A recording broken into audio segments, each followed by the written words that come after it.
12. pasartea, 4. ipuina. Lehoia, beia, ahuntza eta ardia. Handi eta txikien arteko partila ez da inoiz berdina. Hala da esana eta ala izana, irakasten digun bezala ipuin ederronek. Beia, ahuntza eta ardia elkartu eta lagundu ziren behin, lehoi batekin izan harrapatzen zena elkarren artean partiltzeko. Basoan zebiltzala, harrapatu zuten basauntz bat.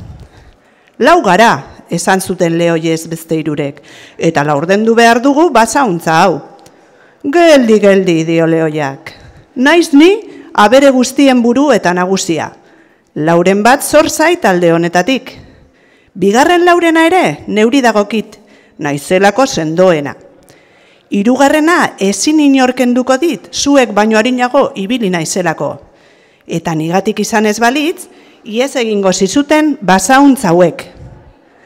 Laugarrenari ikuitzen dionak, jakin beharko du izango nahuela ni bere etzaia. Beldurrak isildu zituen beste hirurak, eta ikasi zuten hurrengorako ez laguntzea ez burua bat egitea, lehoi sendo eta arroarekin.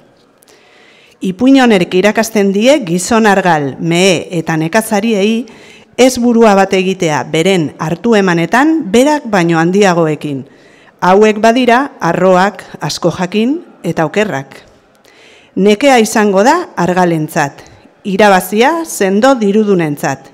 Hoiek gizenduko dira nekazaria argaltzen den denporan.